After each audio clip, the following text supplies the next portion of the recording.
पितृदोष है ये आपको कैसे मालूम पड़ेगा?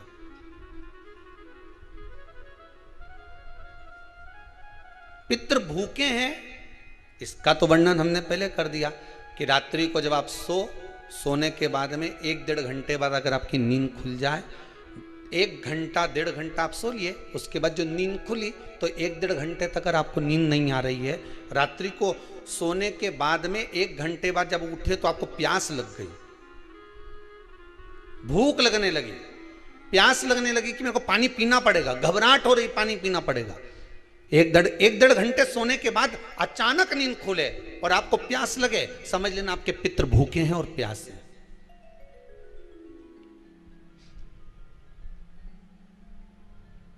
वो भूखे और प्यासे हैं, उनको जल की जरूरत है।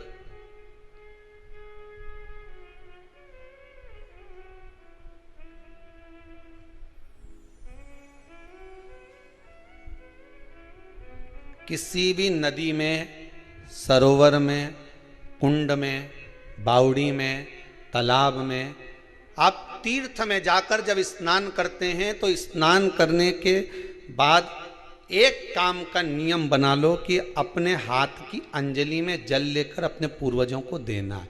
प्यासे रहते हैं, भाग मांगते हैं।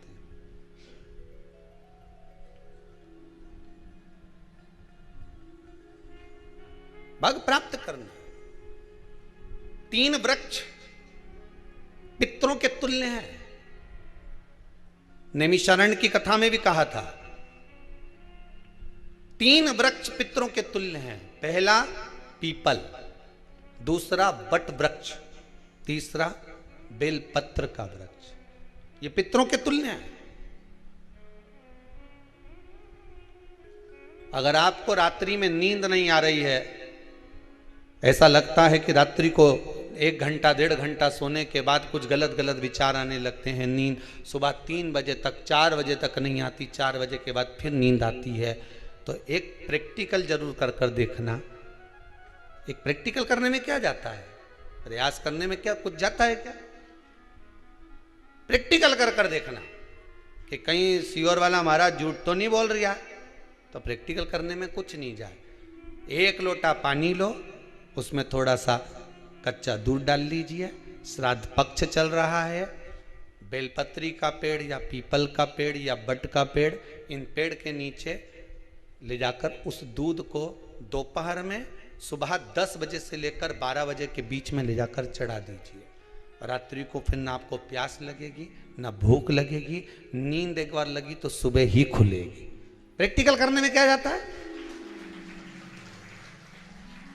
पानी डालने में तुम्हारा कुछ जाएगा? अरे बोलो तो सरी, हमें 10 रुपया का दूध जरूर उसमें, और तुम इतनी चतुर हो, इतना सारा दूध थोड़ी डालोगी, तो 2 चूल्हे डालोगे। कहाँ तुम इतना डालने वाली हो है?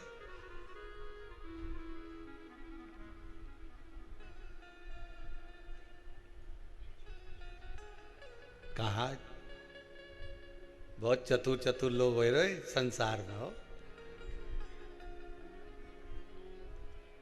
भले पूजन पाठ नहीं करे, पर कहीं का एकदम मिलने आ जाए ना, क्या अम्मा जी है क्या पाठ कर रही है, फिर वो भी बैठ गई तुरंत, अभी तो सोई थी,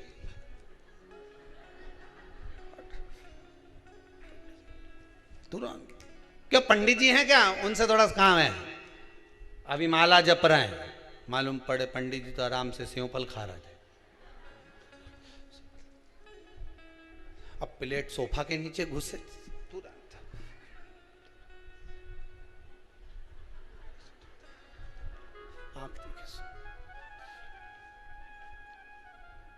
प्रैक्टिकल करने में क्या जाता, कुछ भी नहीं बिगड़ेगा। ये तो बस जल डालोगे तुम्हारा ही कुछ अच्छा हो सकता है, बाबा की कृपा है।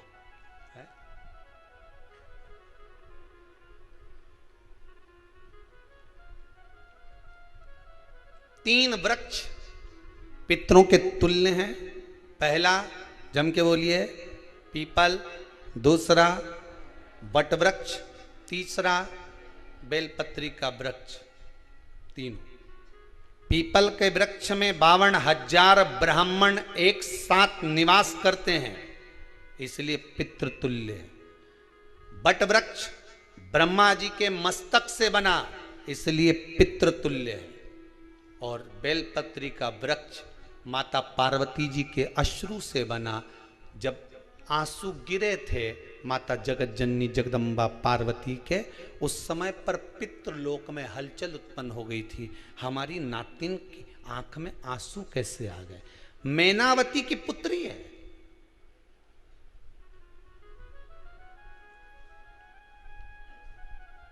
पितरों की नातिन, इसकी अश्रु कैसे गिर गए?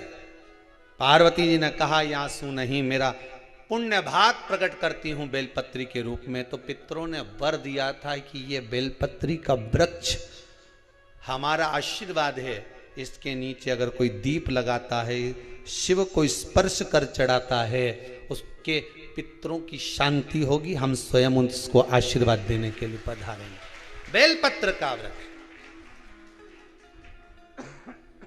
पितृतुल्य।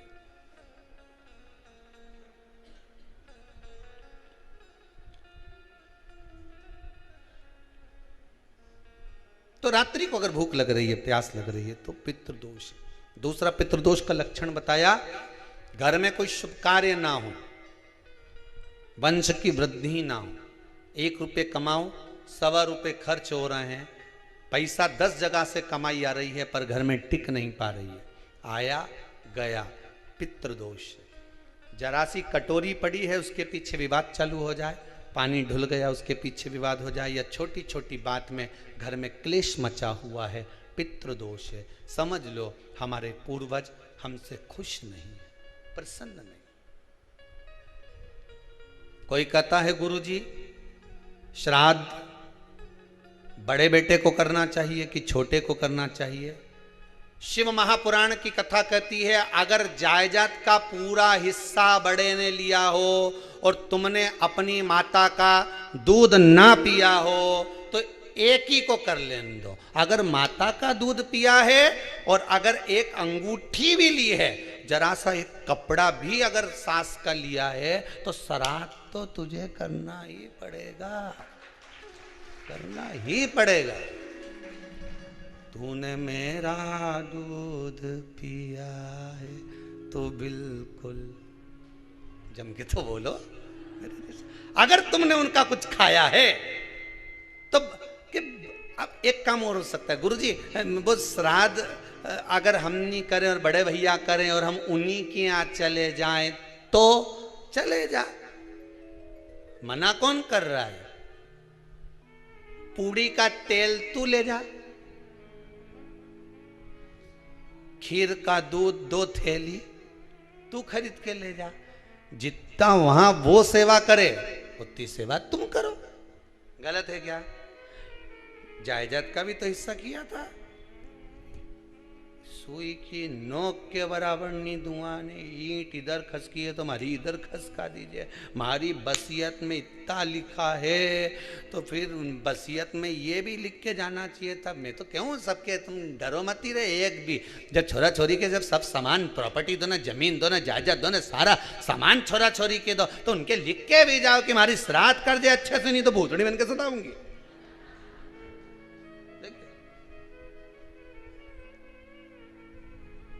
श्राद्ध करो।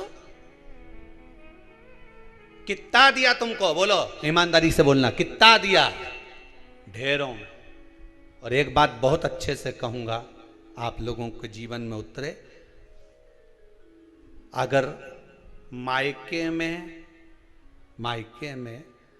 भाई, मायके में भाभी, मायके के लोग अगर आपके माँ बाप का श्राद्ध नहीं करते हैं तो बेटी भी अपने माता पिता का श्राद्ध कर सकती है। उसने भी दूध पिया है अपने माता पिता का, पर वो श्राद्ध का भोजन कौन कराएगा? बेटी का पुत्र हो, बेटी की पुत्री हो, वो कराए। और नाम वो नाना नानी का ले ले, करे। अगर वो नहीं कर रहे हैं, वो नहीं संभालते, वो नहीं जानते, तो आप करो। करे। दो भाग होते हैं। जब एक रोटी गाय के मुख में दी जाती है, गाय के मुख में जब हम रोटी देते हैं, एक रोटी जब देते हैं, या तो गाय के मुख में 16 श्राद्ध में जब रोटी देते हैं तो रोटी को बीच में से तोड़कर, रोटी का जो भाग होता है उसको, मतलब ऊपर से फुलका का परत नहीं निकालना है, रोटी जो सीधी सीधी है ना, जैसे ये रोटी है तो इसको बीच में से तोड़ लिया, दो भाग विभाजित कर लिया, नीचे वाले भाग में भी थोड़ा सा गुड़ शक्कर रख लिया, ऊपर वाले भाग में भी गुड़ शक्कर रख लिया, एक के ऊपर एक रोटी को रख लिया, वो गाय को दी। तो अपन श्राद्ध पक्ष में 2 पूड़ी का प्रमाण है कि गाय को 2 रोटी दी जाती है, कुत्ता को 2 रोटी दी जाती है। 2 पूड़ी रख के देते हो, देते आप लोग तो देते होगे, 2 पूड़ी के ऊपर पूड़ी रखकर, थोड़ा सा मीठा रखकर, नमकीन रखकर, कुत्ते को भी देते, 2 पूड़ी तोड़कर कागा को भी देते। 2 पूड़ी का प्रमाण कहां से आया? 2 भाग रोटी के टुकड़े का प्रमाण कहां से आया? श्राद्ध पक्ष में ही ऐसा क्यों किया जाता है? बाकी के समय पर तो कोई ऐसा 2 पूड़ी का प्रमाण ही नहीं, पर श्राद्ध पक्ष में ये क्यों कहा जाता है कि पूड़ी के ऊपर पूड़ी रख दे, उसमें मीठा रख दे, खीर शक्कर रख दे, गाय को दिया, कुत्ते को दिया, कागा को दिया, ऐसे क्यों कहा जाता है? उसका कारण क्या होता है? उसका केवल एक कारण है, जो नारी ने भोजन का निर्माण करा है, जो घर की बहू भोजन बनाई है, जो घर की बेटी ने भोजन बनाया है, घर की माता ने भोजन बनाया है। महाराज, पिता पुरुष एक कुल को तारता है, बेटी 2 कुल को तारती है। जब श्राद्ध पक्ष में 2 भाग रोटी के कर गाय को देती है तो 1 भाग तो उसके ससुराल वालों को मिलता है।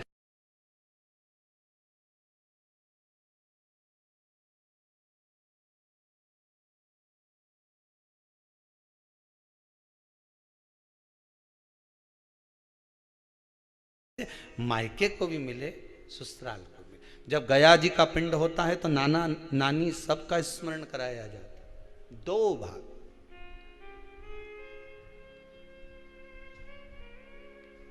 पुण्यता प्राप्त। अब लोगों को मालूम तो है नहीं कि 2 पूड़ी क्यों रखते हैं, उसका कारण वर्णित है शास्त्रों, दोनों पक्ष तारने के लिए, दोनों पक्ष का स्मरण कराने के लिए। महाराज, बिंदु प्रेत योनि में पड़ा, चंचुला देवी उनके मोक्ष का प्रयोजन कर रही है, प्रयास कर रही। क्या करा जाए कि इनको मोक्ष मिल जाए? कहा शिव महापुराण की कथा। पार्वती मैया की सहेली बन गई और पार्वती मैया ने शिव महापुराण में प्रेत योनि से मुक्त होने के लिए कहा, तुम रुका जी के यहाँ जाओ, देवऋषि नारद के पास जाओ। नारद जी ने तुमरुका जी के पास भेज दिया। क्यों? नारद जी जानते हैं मैं कथा नहीं कह सकता, मैं कथा सुन सकता हूं पर कह नहीं सकता, कहने के लिए मुझे बैठना पड़ेगा, सुनने के लिए हो सकता है कि मैं चले जाऊं, वापिस आकर बैठ जाऊं।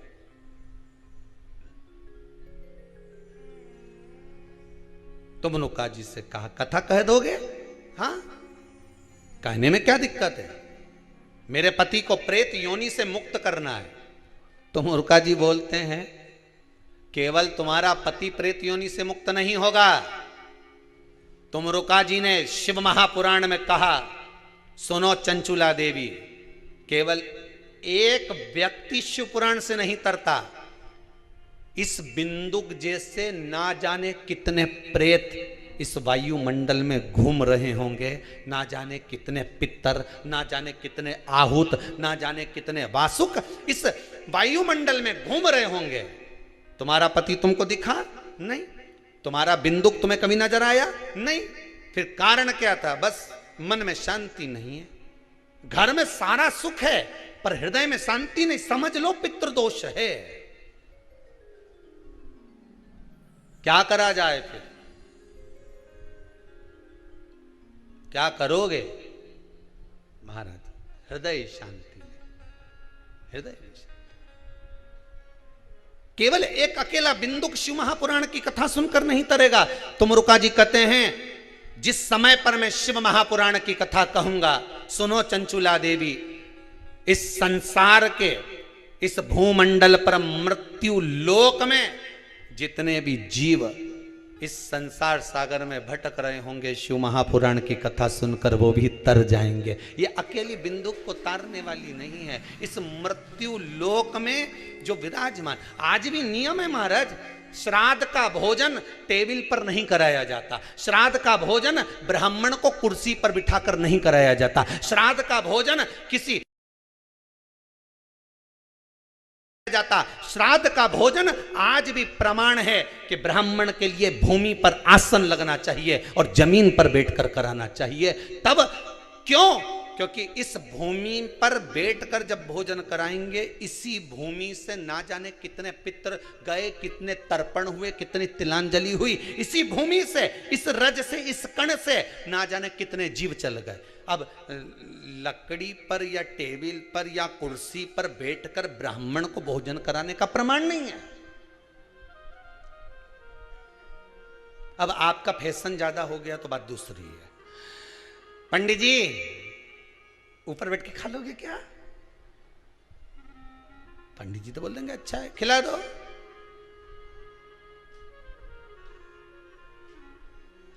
ऊपर बैठ के क्यों?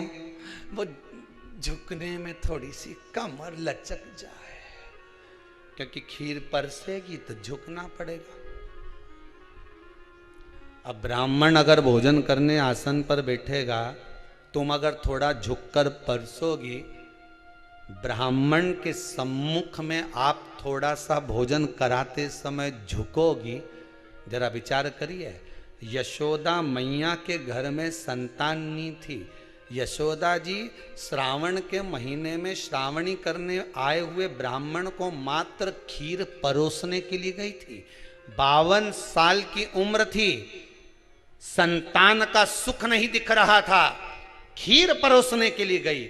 उतनी देर में ब्राह्मणों ने देखा इनके घर में संतान नहीं है, पुत्र भव कह दिया। और यशोदा जी के पति श्री नंदराय जी कह रहे हैं कि बाबा मैं 60 का या 55 की, बाल हो गए धोले और तुम कह रहे हो पुत्र होगा। कहां से होगा? ब्राह्मण कहते हैं ब्राह्मण जब भोजन करता है, भोजन करते समय जब वर देता है, वो वर गलत नहीं हो सकता, कहीं से भी आएगा, पर छोरा तो आएगा। और आया, कहीं से भी आया, पर पुत्र आया, क्योंकि आशीर्वाद दिया था। श्राद्ध पक्ष का भोजन टेबल पर नहीं, कुर्सी पर नहीं, श्राद्ध पक्ष का भोजन ब्राह्मण को आसन लगाकर जमीन पर कराना चाहिए, भूमि पर।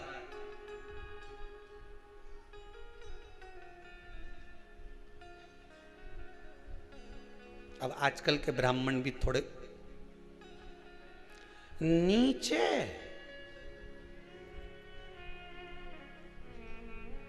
अगर हम टेबल पे ही जीम लें तो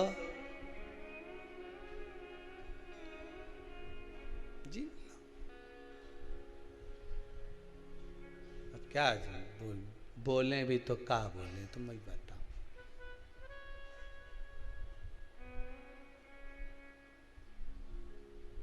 थोड़ा सा भाग भूमि का हो महाराज। तर्पण तिलांजलि सब भूमि पर। हम तो जो जजमान हवन करने के लिए भी जो जजमान लोग नाम लिखाए हैं पितरों के लिए, तो हम उनको भी कहते हैं कि कुर्सी पर बैठकर आहुति छोड़ने से अच्छा है आप बैठो मनानी पर, पहले सबसे पहले भूमि पर 10 मिनट बैठो, पर बैठकर आहुति छोड़ो। उसके बाद भले आप स्टूल लगाओ, कुर्सी लगाओ, आपकी मर्जी, पर 10 मिनट 5 मिनट तो आप भूमि पर बैठो उन जीवों के लिए, उन जीवों के।